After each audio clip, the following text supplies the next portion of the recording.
I was just going to say, I promised to myself that I would say, yeah, my name is Lucas Coster. Lucas isn't here today, but you would have probably had Lucas in this slot otherwise. Okay.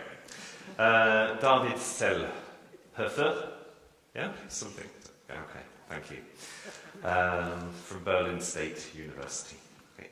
Okay, we already see what I'm talking about.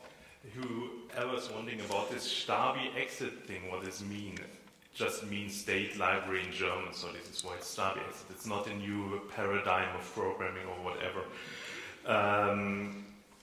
I'm talking for the Berlin State Library, which is fairly one of the largest libraries in Germany. I don't want to talk about subscription just to get a feeling that we are quite big, with 800 people, which is also one of our major problems that we are running right now. What I'm going to talk about is about that we want to tackle our problems with our custom cataloging and research systems. Because we are used to have a development phase in the Berlin State Library, which brought us a lot of custom, individually programmed systems that we have to run nowadays. The problem is, there's a problem which most of you probably know, is that we started far beyond Google. So Google appeared 1989, and we have run older systems than Google already. So the problem that we have right now is that we have like 20 to 30 different cataloging and research problems for material-specific needs. Like you have a custom system for maps, you have one for manuscripts, you have one for incunables and all this stuff. The problem that we are facing right now at the Berlin State Library is that we have to make sure that these systems can still exist in the next years. If we don't find programmers or people who are running these systems, we just have to switch them off, and this is not what we want to do. A typical problem that we have right now is how these systems actually came to the Berlin State Library. So what I've written down is like a typical genesis of our IT supported services that we have. Over the last 20 years, a lot of systems were developed without the involvement of IT staff. This is something which mostly happened at a lot of different libraries.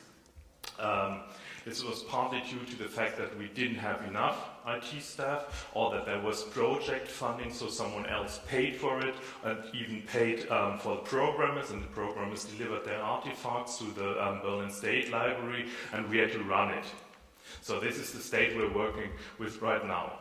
Then you have some projects which were funded by a third party, and this third party had certain needs, so you had to develop the system, adjust the system again, but there was no documentation, and you had all these cancer-like systems which were grown and grown and grown. And what basically happened was like we had enormous elephantine systems. Basically complex applications which you could no longer maintain. You could somehow run them, but you could never adjust them, and if someone was asking for a certain feature, for some innovation, there was no way to add this innovation in a short period of time. And this eventually led to the fact that a lot of people were disappointed. So we have, right now we are undergoing the fact that we have some kind of innovation bottleneck in the Berlin State Library. We have these 20 systems, and we have hundreds of nice ideas how to improve these services, but we can't afford to improve them any longer because we don't program the programming languages that were programmed in. They are running on legacy systems where some manufacturers already stopped supporting them, and this is the world we're living right now. And this obviously led to a disappointment for researchers because they can't research in a way like Google showed them. They have to enter a query field for a relational database. You have these librarians who want to have the new features, but you have no programmers who want this, and everyone's basically disappointed. The thing, or the main challenge that we have right now is how to deal with this problem, because it won't simply go away if we just wait. We could just stop all services and then it would be gone away, but we have some contracts which actually force us to run certain systems. Typically, we means I'm one of the guys from the information data management department, has to cooperate with the traditional library departments. Typically, this looks like this. We have fairly large libraries, so we have a completely computing center, which is like the red bubble on the left. Then we have this one with the longest title of the Berlin State Library, which is my department.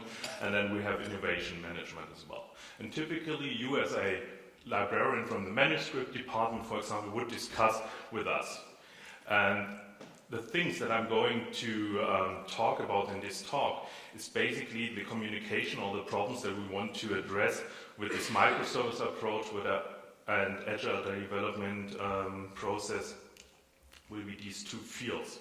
So basically, we are trying to accept the challenge of evolving our services and incorporating new third-party funded services. This is what I'm going to talk about. If you consider these two problem fields, they will basically boil down to two problems. The first problem would be the cooperation with traditional library departments, which means there are some librarians who actually refuse to use computers because they're all for the material. Which is fair enough, because if you're doing stuff with medieval manuscripts, there's no real need to do everything with a computer, but you have to have some cataloging, for sure. And the other problem that we're facing right now is the creation of a sustainable software architecture, because it's the main failure which was done in the past. So there was no concept like maintenance of the system or sustainability. For sure, if you had a third-party fund and they were always asking how sustainable will the project be, and you wrote down in your project proposal, yeah, we plan to run this for 15 years, but no one was asking for this after 3 years. And this is the world we're living in right now. So what I want to address is not completely the technical problems that we have here, it's more the organizational view that we have. The first thing I'm going to talk is why to improve cooperation. I think this is crystal clear. There's this article of Cody Hansen, I think you know the article. We don't want to have our librarian any longer being completely software agnostic. So they have to accept that if they want to run a service, they have to deal with the software as well. So a library or a modern library today is basically humans and software to build a new service. And this is something completely new because, well, not completely new, but in our field, it feels sometimes that it's completely new to traditional librarians because they were used to interact with programmers in a way that they met them. They were talking to them, the programmers were actually taking down some requirements, and the programmer programmed something, and after like 2 years they came back and showed the librarians, okay, this is the software that you actually ordered. And the librarians typically said, no, this is not what we ordered. So they were disappointed again, and the programmers were disappointed also. This is why we decided to involve our users or our customers in this way into the software development process. And what we did is what basically most people do is introducing Scrum in our organization, which is, I don't know, who doesn't know Scrum in the audience? One, okay. Well, the basic idea is that you have a product owner, which is typically a librarian who wants to have a certain service running. And you have a team of programmers who actually decide themselves, given the features the product owner actually wants to have, how to program them. And typically in a period of 1, 2, 3, 4 weeks, depends on the project size, you agree on implementing certain features, and the good thing about this is that after each sprint iteration you have an artifact that you can actually show to the user or the customer. So what we had right now is a complete new development process involving users all the time. Users being typical librarians. So they could actually tell our programming teams after 2 weeks, okay, this is not the software that I have requested before. So they had to adjust this over and over again, which also meant that there was an additional workload for the librarians. So it was no longer talking to the programmers like once a month. They were talking every day with our programming teams, which led to the fact that the programmers actually understood what the librarians needed, and the librarians actually got a feeling for a program, for the mind of a programmer, which is one of the biggest advantages from this approach. The problem is that you actually have to have a lot of people to do this. So it won't work if you have only 2 programmers, because they would completely be burnt in this Scrum. But the thing is that we have like 10 to 15 programmers which we can work with. And we have a lot of librarians, because we have all together 800 people working there. So it's a problem that if you want to introduce this method in a small library, I think it won't really work, because you can't afford to have all the people there, because in a classical library, I think you have mostly programmers and administrators combined in one person. So they develop one software and they have to run it as well. What we're doing right now is separating these fields. So we want to have our own administrators, and we want to have our developers which only develop, and this worked quite well. Another fact that we had is, or another challenge that we had to accept, was to actually create a sustainable software architecture. Because in the past, every software system that was developed in or for the Berlin State Library was shipped with its own programming paradigm, with its own architecture, own requirements regarding the operating systems and the server. And what we are feeling right now is that if you have to run 20 or 30 different systems with all different mindsets behind, you can no longer guarantee innovation.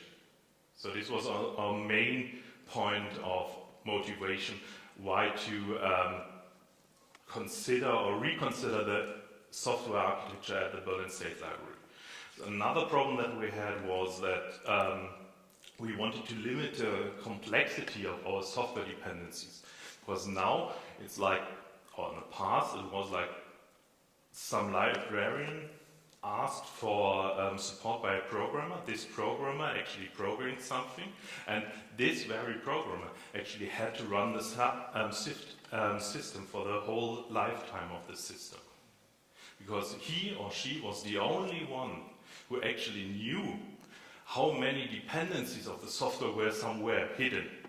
There was no documentation. It was just like, okay, I've implemented this, it is 92, and I will run the systems until I retire. The thing is, the point of time that we're having right now is exactly the point of time where all these people retire.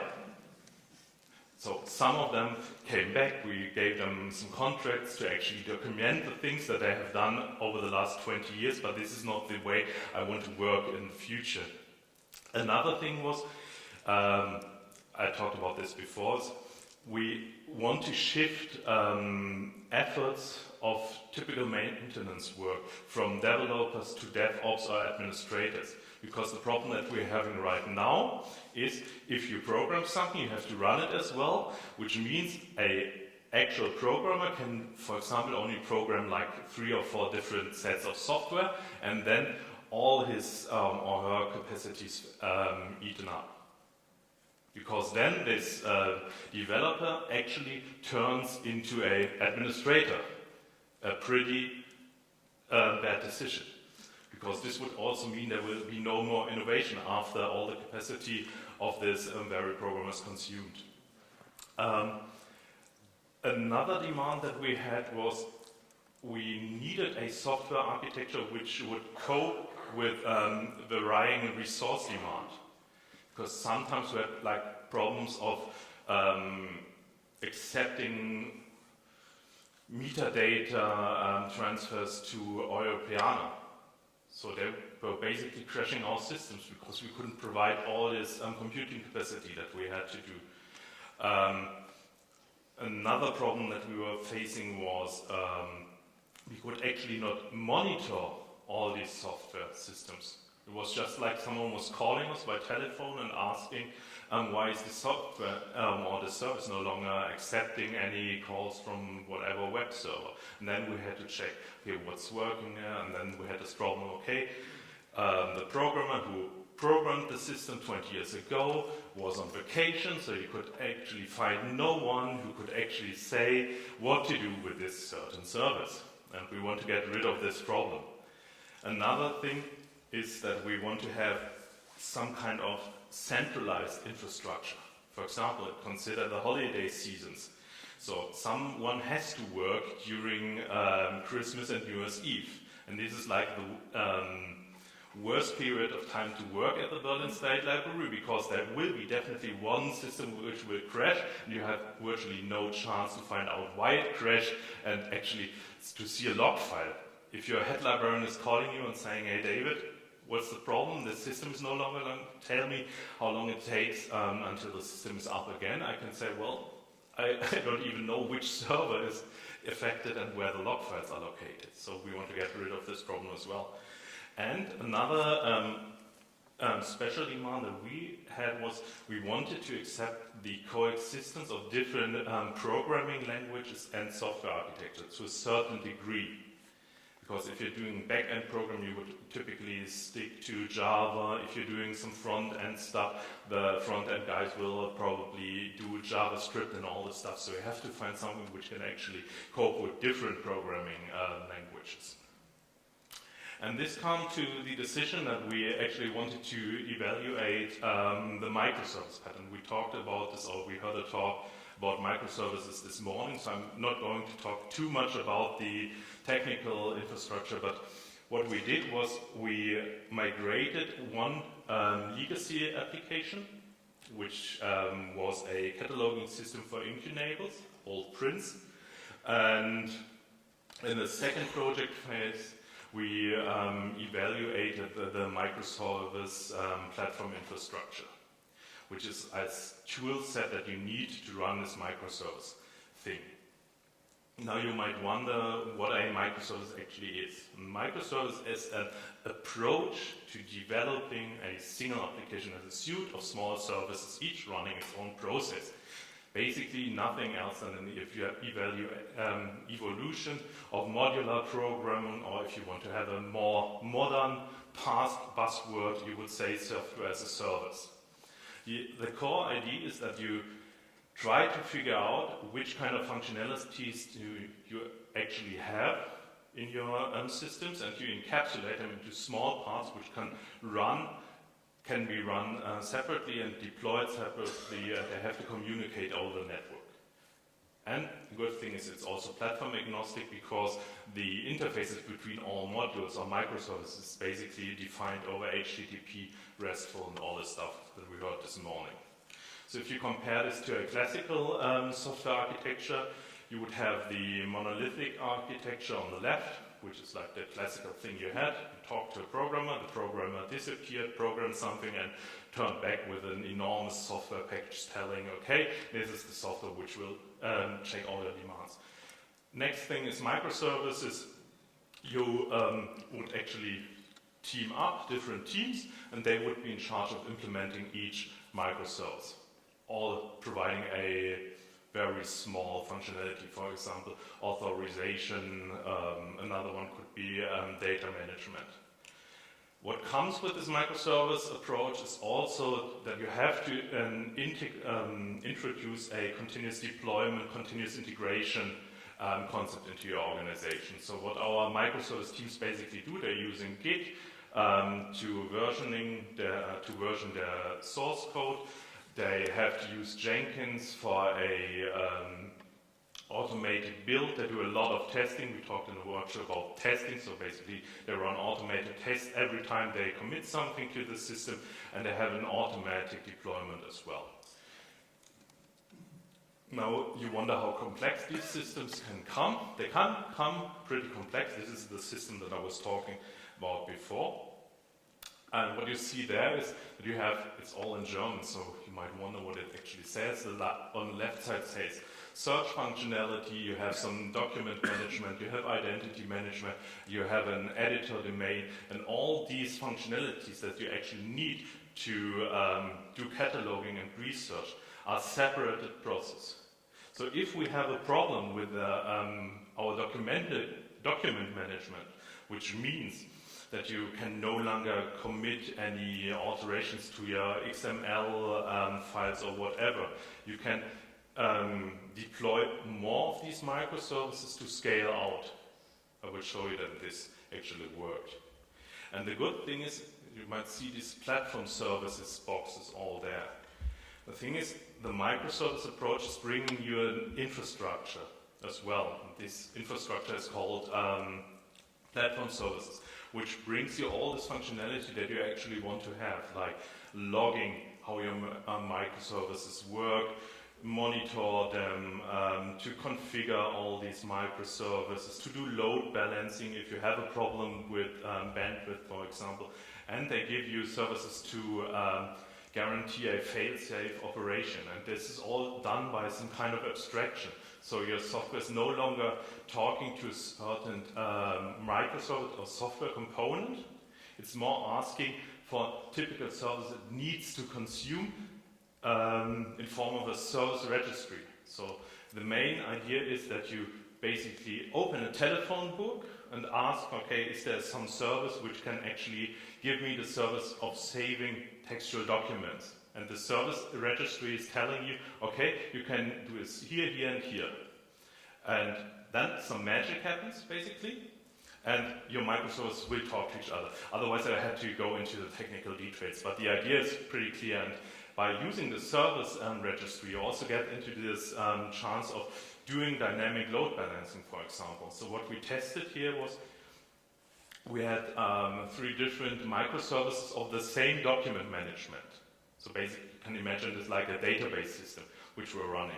And what we tried to do is to run some thousand threads against this microservice field. Sidecar is like a proxy server which is doing the load balancing for you, and we wanted to find out how the scaling would actually work, and it was pretty nice to see that we started with only one microservice running there, and if you see all these small holes that are going down, this is the time where the load balancer actually figured out that it would need more microservices to handle this load. And yeah, what you see there is that we could dynamically react on the demands that we had by the load balancer. This was all done without additional programming effort. So it basically came there because we had the service registry and we had the same process deployed 3 times. You could do this like 100 times and then it would scale out as well. Regarding monitoring and logging, we use this typical ELAG stack, and I only have 2 more minutes, so I will conclude my talk. Question is the grass green on a field of microservices?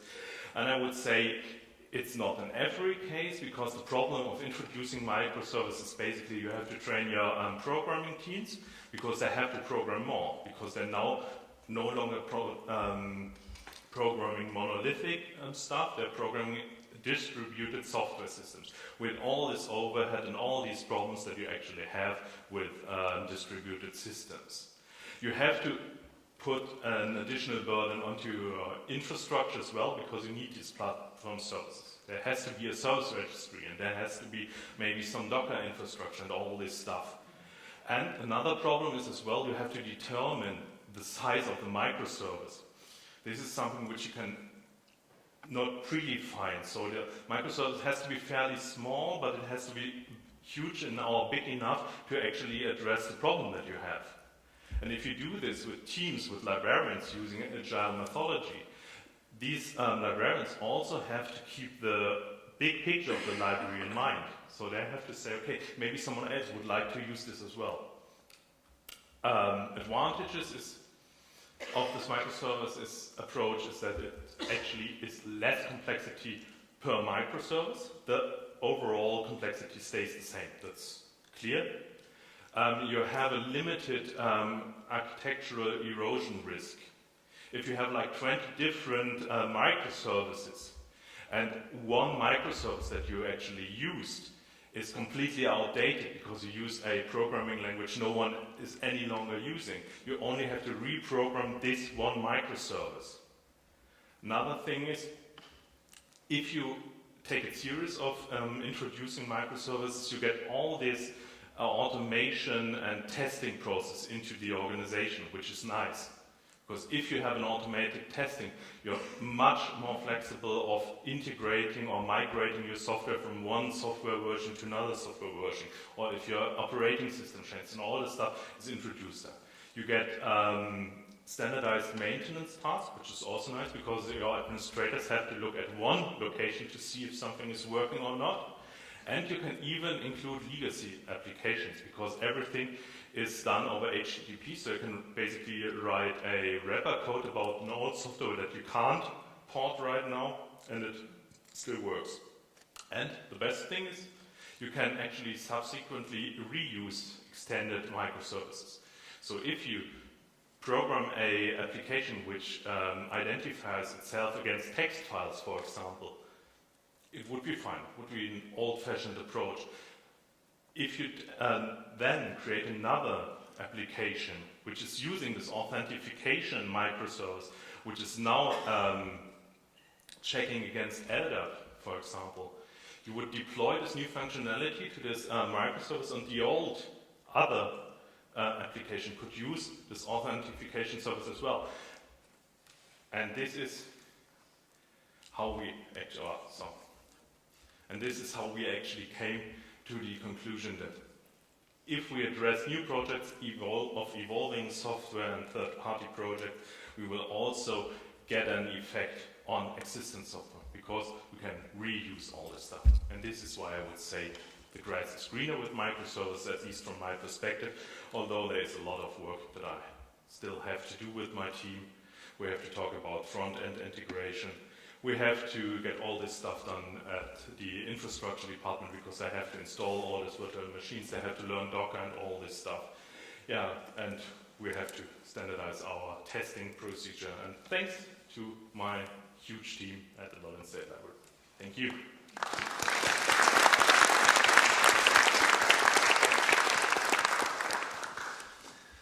Yeah, it's late in the day. Does anyone have any questions? Yeah, we have one here.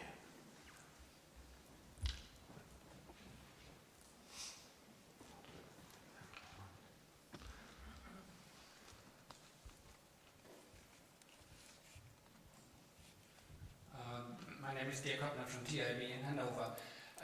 Just a simple question. If you construct such a huge zoo of applications, how many system administrators you have at hand to control this zoo when they have to run it? We have a lot of system administrators, but the problem that we're having right now is that we basically have to use our programmers to run these systems because they once programmed them and they are the only ones who actually know how they work. What our system administrators basically do is guaranteeing the infrastructure.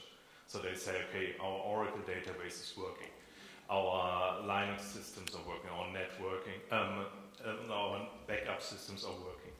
But they are not in charge of running this particular software. They can, for example, they can run a Tomcat server, but they don't know what is in this container. And this is the basic problem that we're facing right now.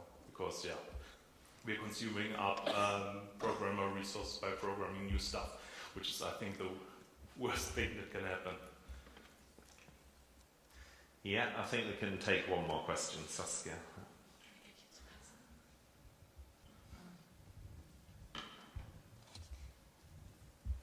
Hi, Saskia from the Rijksmuseum in Amsterdam. I saw that you talked about the Scrum as a development methodology for your new projects. That's one of the things that we were or are working with in the Rijksmuseum. A very familiar problem there is the documentation of your projects, which can be quite a challenge when you use Scrum. How do you solve that? Or how do you work with that? Actually, by having a lot of testing, we don't have to document so much because the tests are pretty much explaining a lot how the thing is working, and by cooperating with our fellow librarians, we have some kind of we no longer have this information hiding. So there is no structured documentation. It's in the code or it's in the test, but by having a team of programmers and librarians, you don't need this typical end-user documentation any longer. That's at least my experience. Yeah, it's all internal software. So Okay, thank you very much.